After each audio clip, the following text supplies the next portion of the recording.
दूसरा सवाल ये है कि मैंने ये भी सुना है कि जब रमज़ान शरीफ का महीना आता है तो 30 दिन जन्नत के दरवाजे खुले रहते हैं और दोज़ख के दरवाजे बंद हैं, लेकिन उस 30 रमज़ान के रोज़े या महीने के उस रमज़ान के महीने के अंदर कोई हिंदू मर जाता है तो वो कहाँ जाता है?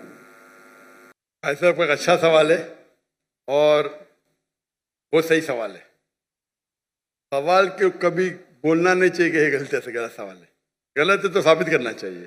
भाई साहब कई सवाल है और ये कोट कर रहे हैं हदीस की, और कई हदीस है अल्लाह के रसूल की, बुखारी में और बाकी हदीस कि रमज़ान में अल्लाह सुब्हानहू व तआला जन्नत के दरवाजे खोलता है और दोज़ख के दरवाजे बंद होते हैं। भाई साहब ने एक हदीस बोलने भूल गए कि शैतान भी कैद रहते हैं। तो 3 सवाल साथ में है कि अल्लाह ताला शैतान को कैद करता है। तो भाई का सवाल है कि अगर रमज़ान के 30 दिनों में कोई हिंदू मरता है तो किधर जाएगा, वो कहाँ जाएगा? कोई सवाल पूछता है कि अगर शैतान इस चेंड मतलब कड़ी, हथकड़ी तो नहीं बोल सकते, कड़ी चेन, शैतान चेन से बंधा हुआ रहता है। तो शैतान चेन से बंधा होता है, फिर भी हम देखते गुनाह होते हैं। भले रमजान में गुनाह कम होते, गुनाह तो होते हैं ना। तो शैतान जब चेंड होता है तो गुनाह कैसे होते? ये भी सवाल है कि नहीं? अगर शैतान अल्लाह ताला चेंज करता है रमजान में, ये तो रमजान में फिर भी चोरियां होती क्या नहीं? कम होती है, फिर भी लोग शराब पीते कम पीते। तो जब शैतान चेंड है तो कैसे ये गलतियां होती है, कैसे ये गुनाह होते हैं? जहां तक कि पहले सवाल का जवाब है कि दोज़ख के दरवाजे बंद होते और जन्नत के दरवाजे खुल जाते। अगर कोई हिंदू रमजान के महीने में मरता है तो कहाँ जाएगा? वो जाएगा पहले बरज़ख में।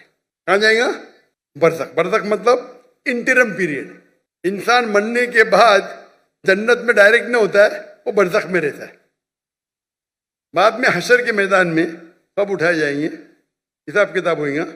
फाइनल सूरह इमरान सूरह नंबर 3 आयत number 185। The final recompense is on the day of judgment. कुल्लु नफ्सिन ज़ायक़तुल मौत, हर नफ्स की मौत होगी। आखिरी हिसाब किताब होगा फाइनल, कभी? On the day of judgement, क़यामत के दिन पे।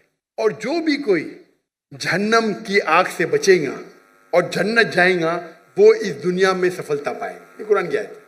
फाइनल हिसाब किताब कब होगा? यौमुल क़यामह में, इधर नहीं। तो रमजान में अगर बंद भी है तो वो जाने वाला है बरज़ख में। बाद में तो खुलेंगे ना, रमजान के बाद। रमजान के बाद तो दरवाजे खुलेंगे कि नहीं?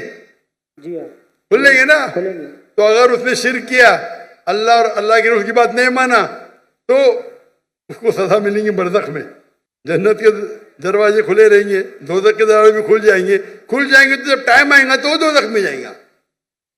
बिल्कुल। ये सवाल तो आसान था। ये दूसरा सवाल और पेचीदा है। अगर शैतान चेंड है तो गलतियां कैसे होते? फिर भी गुनाह होते कम होते। अब सर्वे करेंगे तो रमजान में गुनाह कम हो जाते दुनिया भर में। इसने सर्वे किया था, जब शैतान चेंड है फिर भी कैसे गुनाह होते? और ये सवाल मुझे बहुत परेशान किया। जब मैं दावती मैदान में, अल्हम्दुलिल्लाह किसने पूछा नहीं, बहुत परेशान किया, लेकिन अल्लाह ने जवाब दे दिया। बहुत रिसर्च किया, कहाँ पढ़ा नहीं मैं, जवाब ढूंढा, आलिम से पूछा, सही है? बोले माशाअल्लाह क्या जवाब है। फिर देने शुरू कर दिया मैं, क्योंकि मैं पहला ही सवाल करता हूँ, मैं खुद अटैक करता हूँ डिफेंड करने के लिए। अगर आपको डिफेंड करने का है तो अटैक सीखना जरूरी है।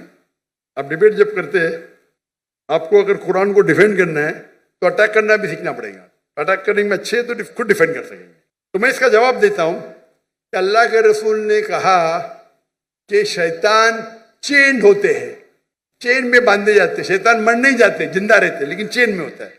मैं मिसाल की तोड़ देता हूं। मिसाल के तौर पे एक शेर है, शेर बब्बर, वो चेन के अंदर है और चेन है 10 फीट लंबी, और आप दूर खड़े तो आपको पता है चेन एकदम मजबूत है, तो आप डरेंगे नहीं, बराबर के नहीं डरेंगे ना। चेन मजबूत है लेकिन 10 फीट लंबी है, तो आप 30-40 फीट से देखेंगे, महफूज रहेंगे क्या नहीं? अगर शेर बब्बर या शेर जी चेन्ड है और 10 फीट लंबी चेन है, जी हाँ। आप 30 फीट से दूर है, चेन मजबूत है, आप महफूज रहेंगे क्या नहीं? जरूर खौफ तो होगा। डरपोक रहेंगे तो खौफ रहेगा ना, जी बराबर क्या नहीं? ऐसा तो शेर के बिना भी आपको खौफ आ सकता है भाई, कुत्ते को देख के भाग जाएंगे आप, बिल्ली को देख के भागेंगे। लेकिन अगर आप 30 फीट दूर है तो आप महफूज है क्या नहीं? हाँ क्या नहीं? हाँ क्या नहीं? बिल्कुल बिल्कुल बिल्कुल बिल्कुल। अब याद, लेकिन अगर आप शेर के करीब जाएंगे तो क्या होगा? खाएगा। हाँ, तो अल्लाह के रसूल जब कहते हैं कि रमजान में शैतान चेंड है, उसका मतलब आप शैतान के करीब मत जाओ। आप रमजान में बोलेंगे नहीं मैं जुए के अड्डे में जाऊंगा, रमजान है मैं शराब के अड्डे पे जाऊंगा, तो आप शराब पीएंगे, तो गलती किसकी? हमारी, आपकी। तो रमजान में जो शैतान का पावर कम रहता है, पर शैतान मरने जाते, चेंड रहते। चेंड रहते मतलब आप महफूज है अगर दूर है, लेकिन आप शेर के मुंह में हाथ डालेंगे वो चेन में भी तो आपको खा लेंगे, बराबर की नहीं? तो रमजान में आपको गुनाह से दूर रहना आसान है, लेकिन नामुमकिन नहीं है। रमजान में अक्सर मदद रहती है अल्लाह की, लेकिन फिर भी आप बोलेंगे नहीं मैं जाऊंगा भाई शराब खाने में, नहीं फिर भी मैं पिक्चर देखूंगा, ब्लू फिल्म देखूंगा, तो प्रॉब्लम होगा ना। तो रमजान में सब उसका जो इंटेंसिटी रहता है शैतान की कम रहती, क्योंकि चेन रहता है। आप उसके करीब जाएंगे, उसके मुंह में हाथ डालेंगे तो खा लेंगे आपको, फिर आप गुनाह करेंगे। तो ये है अकली जवाब। सही जवाब तो अल्लाह आलम, ये अकली जवाब है। अगर हदीस सही है अपनी जगह पे, उसका मतलब आपको और तवज्जो देना चाहिए और आपको और वक्त है अल्लाह की इबादत करना रमजान में।